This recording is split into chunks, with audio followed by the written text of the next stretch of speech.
দেখছেন টিভি9 বাংলায় রয়েছে আমি শুভজিৎ মিত্র। শুরু করছি আপডেট বাংলা। সারাদিন যে খবর আপনাদের দেখিয়েছি তার আপডেট ভার্সন সন্ধ্যে 7টায় আপডেট বাংলায়। নবান্নের বৈঠকে আজ একাধিক বিষয় তুলে ধরে পুলিশ প্রশাসনকে ভর্ৎসনা করেছেন মুখ্যমন্ত্রী। তার মধ্যে ছিল জবরদখল, সল্টলেক, রাজারহাট একাধিক এলাকায় জবরদখলের অভিযোগ। আজকে সরব হয়েছেন মমতা বন্দ্যোপাধ্যায়, রাজ্যের প্রশাসনিক প্রধান। কি বলেছেন শুনুন। সল্টলেক আমার লজ্জা লাগছে, রাজারহাটেও শুরু হয়েছে এনক্রোচমেন্ট। সল্টলেকেও ইচ্ছা মতো সুজিত বোস লোক বসাচ্ছে কম্পিটিশন করে। কেন কেন বাইরের লোক বসবে? এআরডি অফিসের অপোজিটে ছবি দেখালে নিজেরাই লজ্জা পাবেন। এর জন্য কত দিতে হয়েছে? একদম পুরো এআরডি অফিসের সামনে সব এনক্রোচমেন্ট হয়ে গেছে। একটা করে তিপ্পল লাগাচ্ছে, একটা করে বসে হচ্ছে, একটা করে তিপ্পল লাগাচ্ছে, একটা করে বসে হচ্ছে। কেন? ওয়াই? আমি জানতে চাই কত টাকার বিনিময়ে কারা নিয়েছে টাকা? কেন সল্টলেক কর্পোরেশনের কাউন্সিলররা কাজ করে না? তারা তো ইলেক্টেড বডি।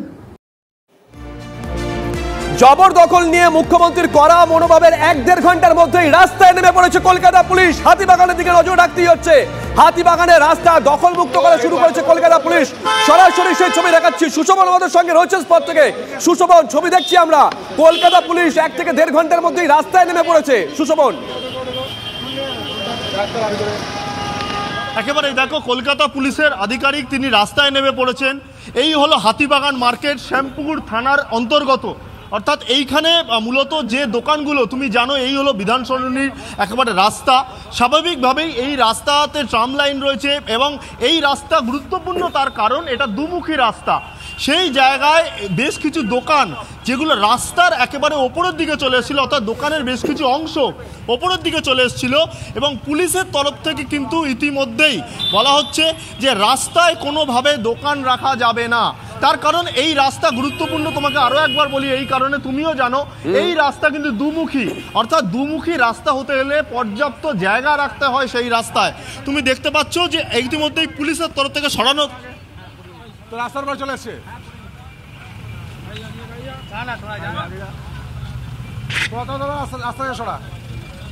রাস্তা থেকে ওটা তাড়াতাড়ি রাস্তার মধ্যে মাল না থাকে, সরা আগে নামা।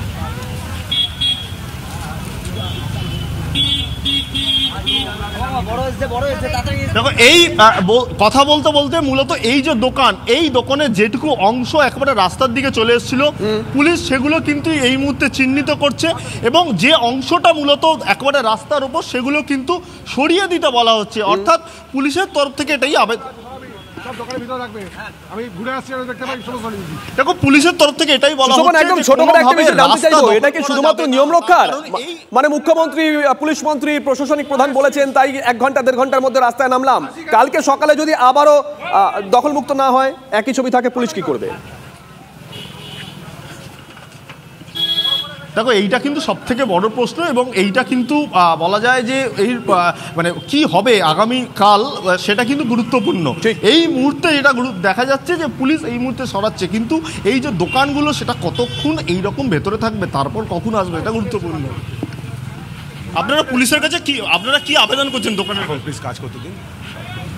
সুশোভন, একটু কথা বলো না। যারা দোকানদার ওখানে, এই যে তারা যে জায়গাটা এক্সটেন্ড করেছিল তাদের দোকানটা, কারোর সঙ্গে কথা বলে করেছিল? কারো অনুমতি নিয়ে করেছিল?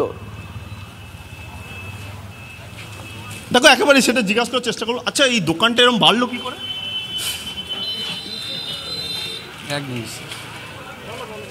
না মানে এটা বাড়লো কি করে না বলতে চাইছে না। নজর থাকবে আমাদের সুশোভন, নজর থাকবে, নজর রাখো।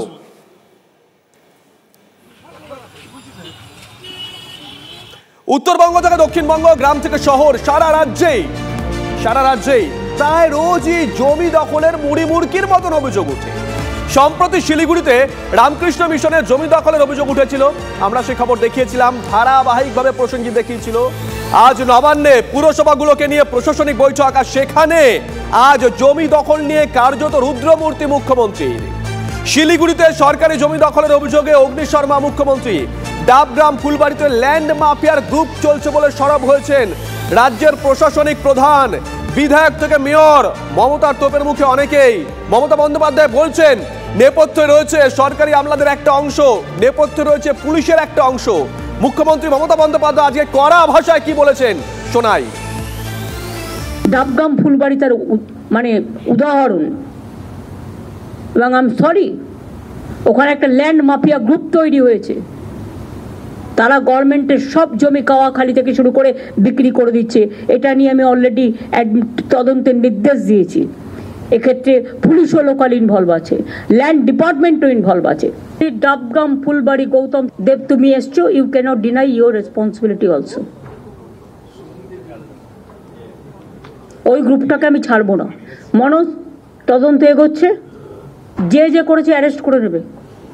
আমি কোনো কাউকে ক্ষমা করব না, আর সব জমিও রেস্টোর করবে। এ নয় যে পাকা বাড়ি করে দিল বলে তাকে ছেড়ে দিতে হবে। নো, একটা কাককে মেরে না ঝুলিয়ে রাখতে হয়, যাতে অন্য কাক বুঝতে পারে একটা কাক মারা গেছে। কখনো কখনো তোমাকে টাফ হতে হবে। প্রসেনজিৎ আমাদের সঙ্গে রয়েছেন, আমাদের সহকর্মী প্রসেনজিৎ। 2 ঘন্টা হয়ে গেল, গৌতম দেব বা লোকাল বডির কেউ কি মুখ খুলেছেন এখনো পর্যন্ত? কিভাবে তারা কি ব্যবস্থা নেবেন, কেন এগুলো গজিয়ে উঠেছিল, কেন এই চক্র কাজ করে যাচ্ছে দিনের পর দিন ধরে? দেখো, মুখ্যমন্ত্রী এর আগেও একাধিকবার এই শিলিগুড়ির বা এই ডাবগ্রাম ফুলবাড়ি এলাকার জমি মাফিয়া চক্র দিয়ে সক্রিয় ভূমিকার কথা বলেছিলেন এবং সরব হয়েছিলেন। 2-4 দিন ধরপাকড় চলেছে, তারপর যে সেই আমি একবার দর্শকদের মনে করিয়ে দেবো, রামকৃষ্ণ মিশনের যে জমি দখল কাণ্ড সেটাও কিন্তু এই ডাবগ্রাম ফুলবাড়িতে। এবং আমরা গত কয়েকদিন ধরে সেই সময় দর্শকদের দেখিয়েছিলাম কিভাবে একদল মাফিয়া রাতে জমি দখল করলো, আর তারপর 2 দিন ধরে পুলিশ তদন্তের বদলে উল্টো সেখানে বেআইনিভাবে তালা মেরে রাখলো। সেই সময় ডিসিপি বললেন পুলিশের ভূমিকারও তদন্ত হবে। ঠিক, তারপর বেশ কিছুদিন কেটে গেছে, এখনো তদন্তের রিপোর্ট অন্তত আমরা জানি না। অর্থাৎ এই এলাকায় যে চক্রের কথা মুখ্যমন্ত্রী বলছেন, এবং প্রভাবশালী চক্র, কারণ এই এলাকায় জমির দাম আকাশ ছোঁয়া। এক একটা ডিল হয় বলে যে অভিযোগ ওঠে, সেখানে 20 কোটি, 25 কোটি, 30 লাখ, 40 লাখ, 80 লাখ টাকায় রফা হয়। তার বিনিময়ে এই ধরনের বিভিন্ন গ্যাং, কেজিএফ গ্যাং নাম উঠছিল। সভ্য সমাজে যদি রাজ্যে আইন শৃঙ্খলা বজায় থাকে, সেখানে কোনো গ্যাংয়ের কত বড় আস্পর্ধা, যারা দিনে রাতে বন্দুক ঠেকাচ্ছে এবং রামকৃষ্ণ মিশনে গিয়ে হাজির হচ্ছে। সত্যি তো পুলিশই বা কি করছিল এতদিন ধরে, পুলিশই বা কি করছিল বিদেশে? শিলিগুড়ির প্রাক্তন মেয়র, তার সঙ্গে আমরা কথা বলেছিলাম, তিনি কি বলেছেন শুনুন। পার্টিটা তো উঠে যাবে, পার্টিটা তো এটারও ভিত্তি করে তো পার্টি। আমার তো মনে হয় মুখ্যমন্ত্রী সবটাই জানেন, খুব ভালোভাবে জানেন, কারণ তার দলটাই চলে হচ্ছে এইভাবে। ও কাউন্সিলর, তারা তো বড় বড় প্রমোটার, তারা তো বড় বড় জমির দালাল তারা, এবং তারা শুধু মানে নিজেরাও করেন, আবার তার কমিশনও পান। এখানকার যারা ল্যান্ড মাফিয়া তারাই তৃণমূল কংগ্রেসের নেতা। তার পাশে যত এই ডাবগ্রাম ফুলবাড়ি অঞ্চলের ল্যান্ড মাফিয়া, ওখানেই মন্ত্রী ছিলেন, ওখান থেকে বিধায়ক হয়ে 2-2বার মন্ত্রী ছিলেন মাননীয় গৌতম দেব মহাশয়। ওনার থেকে বেশি কে জানে যে এখানে রামকৃষ্ণ মিশনের জমি মেরে দিচ্ছে, এর থেকে বড় কি হতে পারে?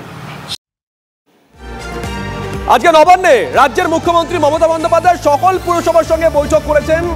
একমাত্র ঝালদা সেখানে ছিল না, আজ ছিল না বাম শাসিত তাহেরপুর।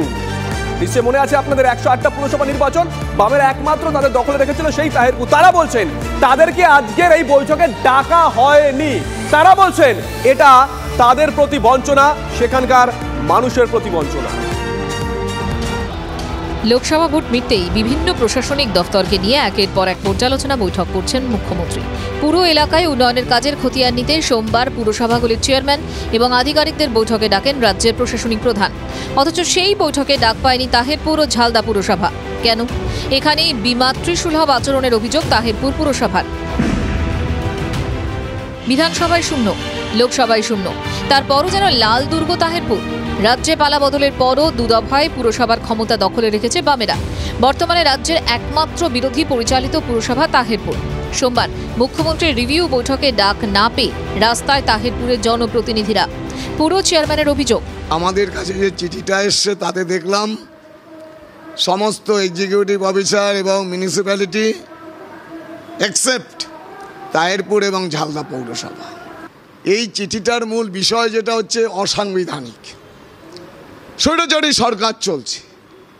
না হলে পরে তাহেরপুর ঝালদা পৌরসভাকে বাদ দেওয়া হলো কেন? তাহেরপুর পৌরসভা একমাত্র বামপন্থী পৌরসভা বলে, হয়তো আমার মনে হয় তাই নাহলে কোনোদিন দেখা যায় না গভর্নমেন্টের চিঠিতে লেখা থাকে তাহেরপুর পৌরসভা এবং ঝালদা পৌরসভা বাদ। বিরোধী দলের হাতে থাকার কারণেই কি তাহিরপুর পুরসভা রাজ্য প্রশাসনের কাছে ব্রাত্য?